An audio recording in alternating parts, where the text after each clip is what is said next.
they'd gone to look for water. Those two comrades were Ernest Mudulo and one comrade called Mampuru from the Northern Transvaal, from Skukuniland. And their disappearance now confirmed our fears that that exchange of fire must have involved them. And that necessitated, urgent preparations on our part to prepare for battle. Then all of a sudden, I think at about 15 hours, there was a rapid fire towards our direction, a bit wild, with frequent shouts calling upon us to surrender. And the call to surrender was followed by shouts that we were surrounded, it was useless to fight, terrorists surrender. Now, those of us who were in command now said, look, chefs, nobody is allowed to pull the trigger before the target is properly identified and seen.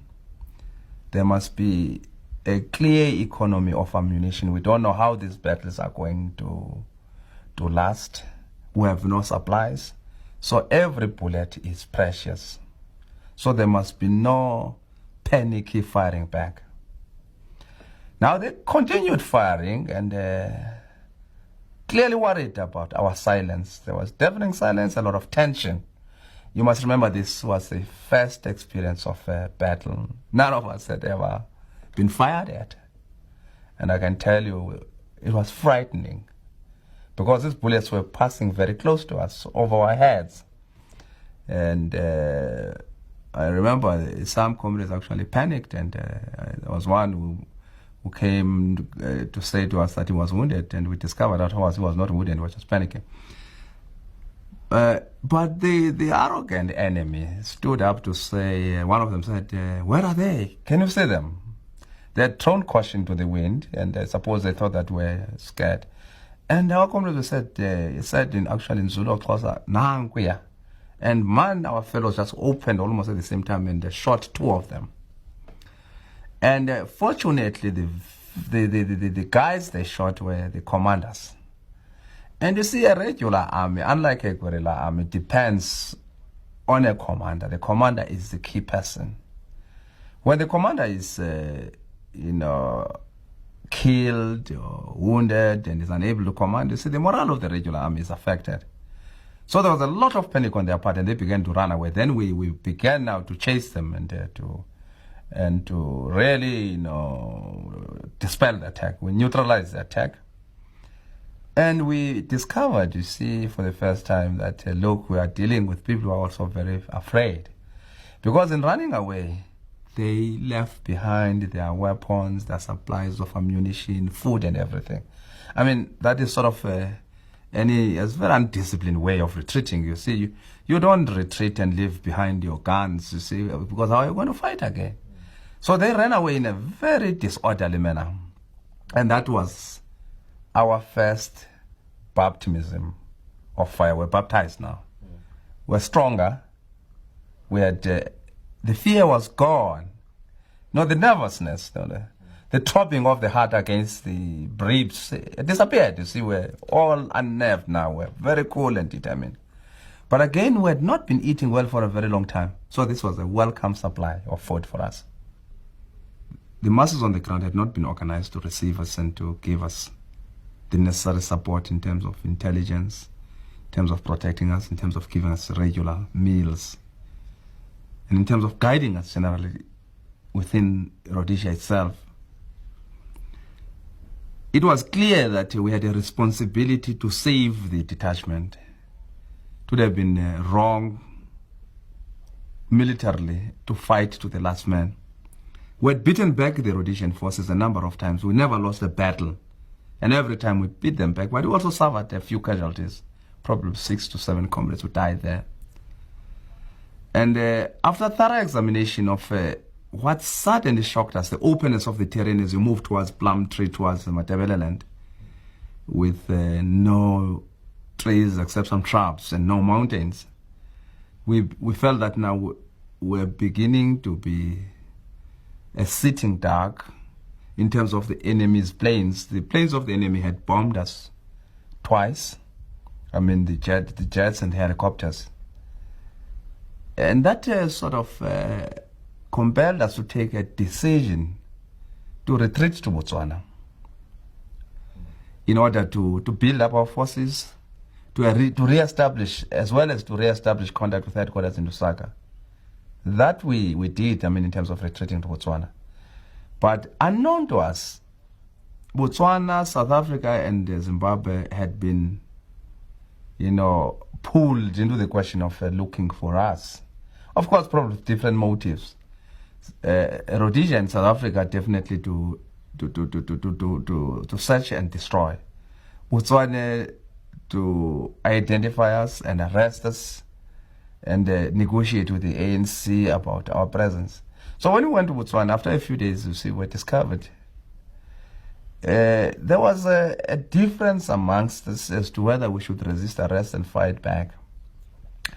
There was a strong feeling that, we should not allow these fellows to capture us. But there was also a strong feeling that, look, Botswana is an independent African state, a member of the OAU, and that fighting them would create problems for the ANC mission to never be understood by our people if we had a situation where Botswana soldiers were killed in action against us.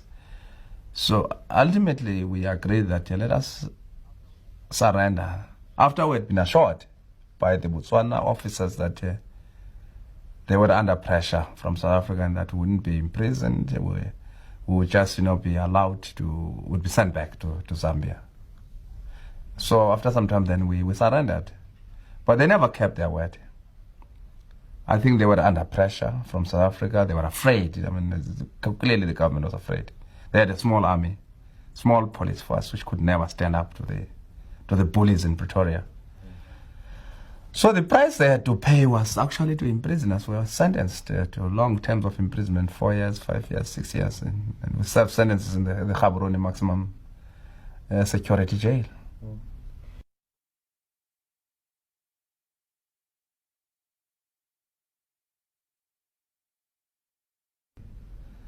I was a militant and angry young man. I wanted to go back and fight after arresting for a few months. I found our movement totally unprepared for the continuation of the armed struggle in South Africa. That was my reading of the situation. Of course, there were reasons that they were put forward. I found a lot of preoccupation with solidarity work, with international work. And I found a lot of demoralization amongst our chaps who were in camps in Zambia. And I began to agitate for the resumption of the armed struggle, for seriousness on the part of the leadership. I'm using the word seriousness because in my own view, and this was a subjective point of view, that they were not serious. And I became part of the writing of a memorandum which was very critical of the leadership. Well, that memorandum put us into some trouble. The leadership was angry. They thought our attacks were unfounded and irrational. And some of them felt that our attacks bordered on insubordination and on mutiny. We were suspended from the organization. But that memorandum brought about a lot of heated discussion within the ANC.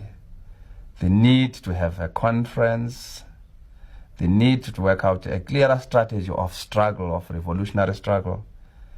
And ironically, there was the Morogoro Conference. We were excluded from the Morogoro Conference because we were regarded as rebels. But I'm happy to say that Morogoro Conference ushered in serious discussions which led to for the first time to the formulation of a clear strategy about the waging of a revolutionary war in the country, of a people's war, the need to build the underground, the need for propaganda, the need for mass mobilization.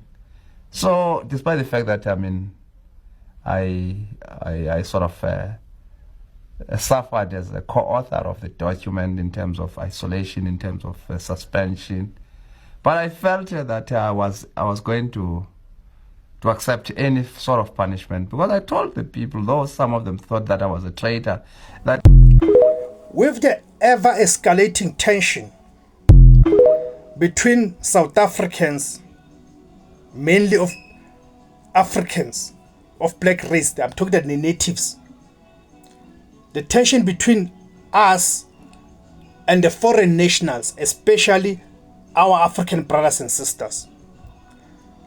What gets to be thrown at the face of South Africans is that during apartheid, these African countries opened their doors to South Africans and assisted South Africa or South Africans to fight apartheid. But are they telling the truth? Are they revealing the whole truth? Or is this just a case of blackmailing South Africans so that we do not take our African brothers and sisters to task for the crimes they are committing in South Africa, for destroying South Africa? It's important that we take them to task as well, to say, but when South Africans were living in those African countries, they were not committing the kind of activities that they are committing in South Africa. South Africans were not peddling drugs, we're not hijacking, we're not raping, we're not pimping their women. So it is important that we take things into context. So it has to be understood that we are not finding ourselves in a situation where we are being blackmailed, so that we keep quiet, we don't raise our voice against the crime that is being perpetrated by Africans in this country. Thank you guys for tuning in. My name is Tebos Kosana. The name of the platform is Izwi Labansundu, the voice for Africans. Kamakuma Africa.